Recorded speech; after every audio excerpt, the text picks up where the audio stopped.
Como vimos en un inicio, la propiedad industrial se divide en dos: creaciones industriales y signos distintivos. Por lo que hace a los signos distintivos, pues bueno, tenemos las marcas, los avisos comerciales, los nombres comerciales, denominaciones de origen e indicaciones geográficas. La marca, ¿qué es una marca?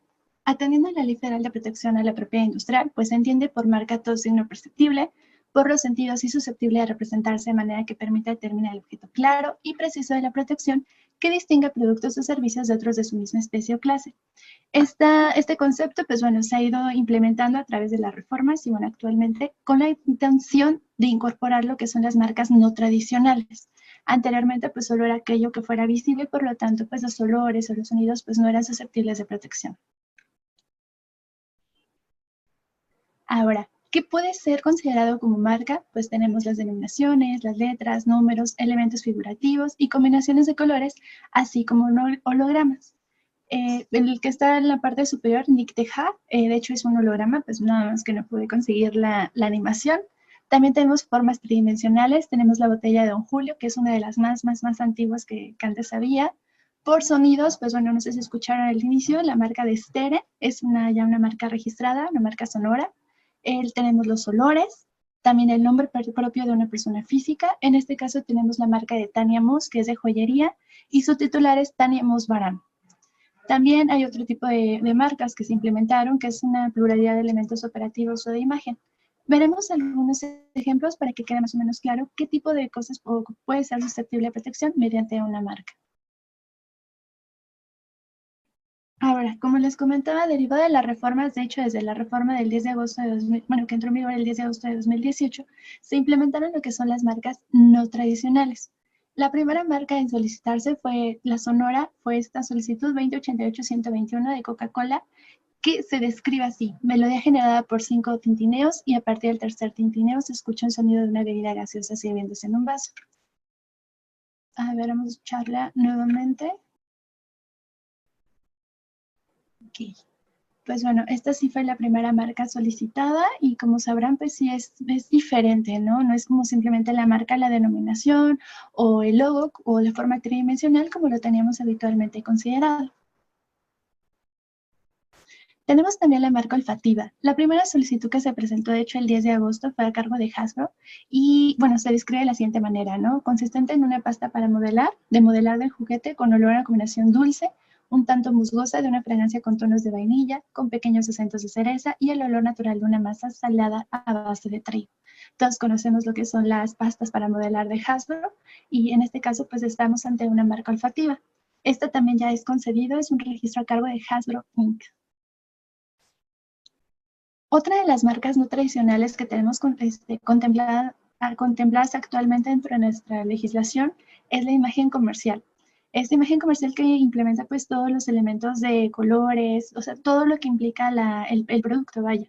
En este caso pues tenemos el producto del Valle, cuya descripción pues es una marca consistente en un envase de forma peculiar, tal y como se muestra en la representación, y consta de una tapa de color negro, un líquido de color verde y una franja negra en la parte superior de la etiqueta. Este es lo que ampara dicho registro marcario, ya se encuentra concedido también. Otra de las marcas no tradicionales que contempla nuestra legislación son los hologramas. Anteriormente el artículo 90, fracción primera, vigente en aquellos entonces, pues no permitía este tipo de registro, ¿no? Con la reforma pues ya es posible. En este caso es una gota con cara sonriente sobre 2 plantas y 6 figuras de gota de agua que pues representan diferentes colores con el movimiento. Ahora, eso es por el lado de las marcas. Las marcas, como les mencioné al inicio, pues pueden ser nombres, pueden ser figuras. En el caso de Tania Moss, pues bueno, es necesario que se acredite que la persona es, o sea, quien lo solicite, sea la misma persona. En este caso, pues es Tania Moss Morán. También tenemos dentro de los signos distintivos lo que son los avisos comerciales. Los avisos comerciales básicamente es el eslogan, ¿no? Entonces, bueno, en el artículo actualmente del 201 de la Ley Federal de Protección a la Propiedad Industrial, tenemos que son las frases o oraciones que tengan por objeto anunciar al público establecimientos o negociaciones comerciales e industriales de servicios, para distinguirlos de otros de su misma especie o clase. Todos pues tenemos presente Recuérdame para la de Gansito, Estoy totalmente Palacio para el Palacio de Hierro y Liverpool es parte de mi vida. En este caso, pues son 3 ejemplos de eslogans que son considerados pues, avisos comerciales. Dentro de los signos distintivos también tenemos los nombres comerciales. El nombre comercial, bueno, independientemente de la definición que se esté dando dentro de nuestra legislación, para todos sería el rótulo del establecimiento. Les puse 2 ejemplos, el Rey del Cabrito y de Sonora Grill. A lo mejor Sonora Grill, pues ya ahorita es una marca que está establecida dentro de la clase 43. Sin embargo, pues hay que considerar que Sonora Grill inició, de hecho, en un establecimiento que se ubicaba entre División del Norte y Eugenia. Y era únicamente un lugar donde se vendían cierto tipo de cortes al estilo de Sonora, ¿no? Entonces, en esos momentos solo era conocido dentro de la región sur de la Ciudad de México. Actualmente, pues bueno, ya es una cadena de gran prestigio, pero es un gran ejemplo de cómo a veces un nombre comercial puede alcanzar la protección o incluso acabar su protección para el caso de una marca, en este caso de prestación de servicios. No obstante, la ley lo define de la siguiente manera, que es el nombre comercial de una empresa, establecimiento, y el derecho que tiene es sin necesidad de registro. Eso es muy importante porque en el caso de la marca y del aviso comercial sí son constitutivos de derechos cuando se registran ante el instituto. En el caso de los nombres comerciales simplemente es una publicación en la que pues se dice este es el nombre comercial al cargo del cual y una suma efectiva. Esta protección abarca una zona geográfica de la clientela efectiva de la empresa o establecimiento. Y bueno, como en el caso que les decía de Sonora, en su momento solo era la zona sur de la Ciudad de México porque no había la publicidad suficiente, simplemente era para todas las personas que conocían el Sonora Grill justo ubicado. Y bueno, ¿qué pasa en aquellos casos en los que hay difusión masiva? Pues esta protección abarca todavía un poco más. Ahora, en el caso de las disposiciones que aplican para los avisos comerciales y el nombre comercial, se va a regir en lo principal con la ley para las marcas, salvo en algunas cosas que son disposiciones especiales. Principalmente en el caso de las infracciones lo notamos más cuando hay infracciones específicas para un aviso para un nombre comercial. Y como sabemos, atendiendo al derecho administrativo infractor, pues debe ser de aplicación exacta. Ahora, ¿qué pasa cuando uno tiene una marca? Lo que hay que evitar a toda costa, pues, que una marca no sea descriptiva, que no sea idéntica o semejante en opción o trae otorgada, que no constituya una marca famosa o notoria, ya sea declarada o estimada por el instituto, que no constituya una reserva de derechos, no se trate de un nombre técnico de uso común de productos o servicios que pretenda distinguirse, que no constituya los nombres, apellidos, apelativos o seudónimos de personas que hayan adquirido tal prestigio, reconocimiento, fama, que al usarse puedan crear un riesgo de asociación. También las letras, los dígitos o un nombre, así como o su nombre o los colores de forma aislada. Y bueno, actualmente pues que sean contrarias al orden público, contravengan cualquier disposición. Antes de la reforma también se incluían que fueran contrarias a la moral o a las buenas costumbres. También atendiendo a la reforma, pues ya se incluye que no se constituya una obra total o parcialmente reproducidas. No se reproduzca, perdón. Por ejemplo, en el caso de las letras, los dígitos, pues muchas veces nos decía, oye, ¿cómo voy a registrar la palabra uno, no? O sea, más bien solo el uno. Pero a lo mejor si tiene un diseño particular este uno, pues ya sería distinto. No solo es el uno, sino es el diseño lo que constituye. O puede haber una combinación de letras y dígitos, los cuales sí se podrán registrar. En el caso de los colores, pues bueno, es contemplar que nuestra legislación no lo permite. Pero, por ejemplo, hay otros países en los que tú puedes registrar, o incluso se encuentra registrado, el color rojo del Ferrari. Entonces, son pequeñas peculiaridades que nuestra ley contempla. Actualmente todos esos impedimentos se encuentran en el artículo 173 de la Ley Federal de Protección a la Propiedad Industrial. Otro ejemplo en el caso de los nombres, apellidos, pues hay muchas marcas, o incluso más en el cuestión de tequila, en el que quieren registrar el nombre de Frida Kahlo, de Pedro Infante, o incluso su propia imagen, ¿no? Su propio rostro. En esos casos tampoco es posible registrar este tipo de marcas a menos de que se tenga la autorización, ya sea en este caso del titular o en su caso de las personas que pues sustenten sus derechos. Entonces, estos mismos impedimentos que ustedes van a encontrar en el artículo 173 van a aplicar también para los avisos comerciales, como les decía, atendiendo a la disposición que nos remite. Ahora, ¿qué pasa si una marca es concebida y es descriptiva? O si es concebida y existe una marca registrada con anterioridad que sea semejante en grado de confusión o que sea idéntica. ¿Qué pasa si es una marca que constituye el nombre de una persona? Cuando un registro marcario deriva de la omisión o irregularidad de los elementos y requisitos exigidos por la Ley Federal de Protección a la Propiedad Industrial para su concesión, es donde procede la nulidad. Por lo tanto, el registro marcario va a resultar inválido y por lo tanto no se presumirá legítimo ni ejecutable. Por ejemplo, como les comentaba, a veces se concede el registro marcario de Frida Kahlo y pues ni siquiera era titular, ni siquiera autorizada, pues bueno, en esos casos pues se procedería a la nulidad. Es de indicarse que muchas veces a nosotros en el instituto nos quieren solicitar la nulidad con base de que, oye, es que no se realizó bien el estudio de fondo en términos del anterior artículo 122 de la Ley de la Propiedad Industrial. Pues bueno, hay que analizar si en efecto esta omisión que tuvo el instituto fue determinante para la concesión de un registro, ¿no? Por ejemplo, también hace muchos años se impugnaba lo que era la personalidad del apoderado. En este caso, pues hay que ser conscientes que la personalidad no fue un requisito o no fue indispensable para la concesión de un registro marcario. Entonces, vamos a ver qué tan viable es la concesión de un registro atendiendo a la ley federal. En estos casos, es de encontrarse que un registro siempre va a ser válido hasta que la validez no sea declarada por autoridad administrativa o jurisdiccional. Esto siempre va a ser atendiendo al artículo 8 de la Ley Federal de Protección del Procedimiento Administrativo.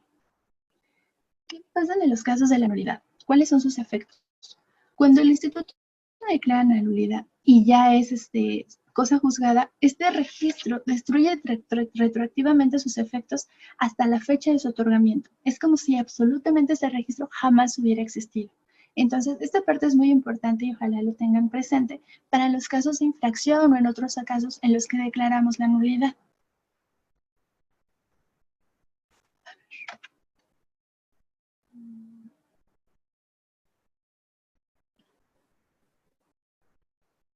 Ok, ahora, ¿cómo vamos a solicitar la nulidad de un registro?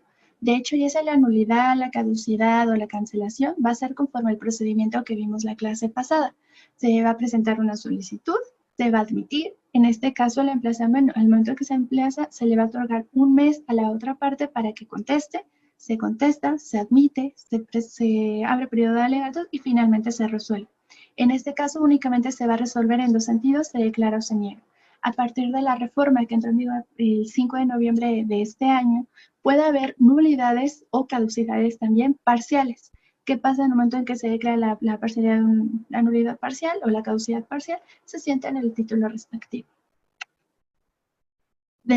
Ahora, vamos a ver la legislación, ¿no? Todas las leyes que van a aplicar en el caso de las nulidades, primordialmente la Ley Federal de Protección a la Propiedad Industrial e incluso de considerarse que también la Ley de la Propiedad Industrial para aquellos registros que se consideran con anterioridad al 5 de noviembre de 2020 o bien hay que contemplar las reformas anteriores al 10 de agosto de 2018.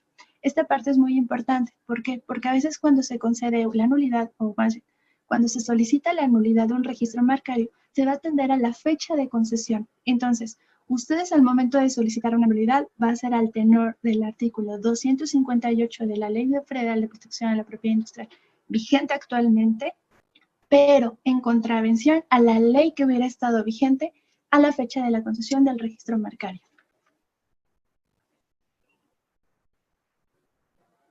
Ok.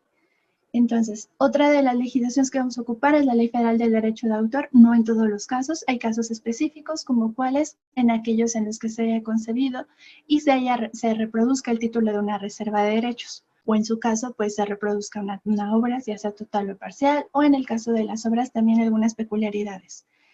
Bueno, reserva de derechos solamente son 5, son sobre los títulos de obras literarias, difusiones, personajes ficticios o de caracterización humana, promociones y creo que ya. ¿Qué otra legislación? Pues la Ley Federal de Procedimiento Administrativo, específicamente pues vamos a ver entre los efectos de la nulidad, los requisitos de validez de los actos, como les comentaba lo del artículo 8. El Código Federal de Procedimientos Civiles nos va a permitir también ver lo que es la valoración y el alcance de las pruebas y finalmente pues algunos tratados internacionales. Anteriormente, antes de la reforma de la Ley Federal de Protección a la Propiedad Industrial, nosotros atendíamos mucho al anterior Telecan para efectos de tener, por cierto, por ejemplo, el uso de una marca sin necesidad que la licencia estuviera inscrita. Entonces, hay que checar todo el cúmulo de disposiciones porque muchas veces podemos invocar incluso el Convenio de París, en el caso de las marcas notorias, en el caso de la estimación. Entonces, toda esta parte de la legislación nos va a permitir resolver o tramitar una nulidad. Nuestra ley en el artículo 158 contempla 6 causales. Vamos a ver cada una, vamos a ver cuáles son sus plazos, sus requisitos, sus peculiaridades en cuanto a interés jurídico y pues en algunos casos, algunos ejemplos prácticos. La primera es, se va a declarar la nulidad del registro de una marca cuando se haya otorgado en contravención a las disposiciones de esta ley o la que hubiese estado vigente en la época de su registro. Les reitero, va a ser conforme a la legislación de la Ley de Propiedad Industrial, si fue anterior al 5 de noviembre, o en su caso, pues, hay registros que fueron concedidos desde hace muchísimo tiempo, entonces ya sería con la Ley de Fomento. Hay que determinar perfectamente bien en qué momento fue concedido para poder solicitar la acción de forma adecuada. La peculiaridad de esta acción, pues, es que se puede ejercitar en cualquier momento. La presente causal procede cuando se trata de marcas que resultan ser descriptivas, las letras, los dígitos o el nombre o colores aislados, la traducción, una reserva de derecho, un nombre técnico de uso común de productos o servicios, los nombres, apellidos, una marca notoria, contrarias. Como les comentaba, no todos los artículos que contempla la Ley Federal de Protección a la Propiedad Industrial son indispensables o ameritan la nulidad de un registro marcario por su violación. Entonces, particularmente, dicha causal se relacionará siempre con los artículos 12 y 173 de la Ley Federal de Protección a la Propiedad Industrial para aquellos registros concedidos con posterioridad al 5 de noviembre de 2020, o bien con los artículos 4 y 90 de la Ley de la Propiedad Industrial para los diversos registros. En este caso les quise poner un ejemplo. Este asunto se llevó dentro del instituto, se inició de oficio y fue respecto a la denominación electrolinería. Este registro marcario fue concedido el 31 de mayo de 2012 y era para amparar específicamente servicios consistentes en estaciones de servicio, reabastecimiento y mantenimiento y servicio de recarga de baterías. Cuando se presentó la solicitud, como les comentaba, fue de oficio, fue al tenor de que la palabra gas electrolinería constituía ya una palabra que en el uso corriente era característica de este tipo de servicios. Por ejemplo, resultó procedente ya que la denominación electrolinería designa de manera usual a las estaciones de servicio de recarga de baterías en nuestro país. Esto principalmente era en el norte del país. Entonces, cuando de hecho se hizo la búsqueda en la RAE, se determinaba que electrolinería y electrolinera eran similares. Entonces, por electrolinera era efectivamente una estación de carga o estación de carga eléctrica que pues finalmente era un lugar que provee electricidad para la recarga rápida de baterías de vehículos, ya fueran híbridos enchufables, eléctricos o cualquier tipo que necesitara pues este reabastecimiento. En este caso fue procedente la nulidad. Les voy a indicar, les digo, fue de oficio, se puede iniciar en cualquier momento. Al momento en que se resolvió, se determinó que a partir del año 2000 era que se utilizaba principalmente en el norte del país la palabra electrolinera o electrolinería para este tipo de lugares. ¿Cuál fue la razón de que nosotros determináramos la nulidad? Que nosotros estábamos mermando ese tipo de servicios y que ningún otro competidor iba a poder utilizar esta palabra. Entonces, esta denominación fue por lo tanto que se declaró la nulidad.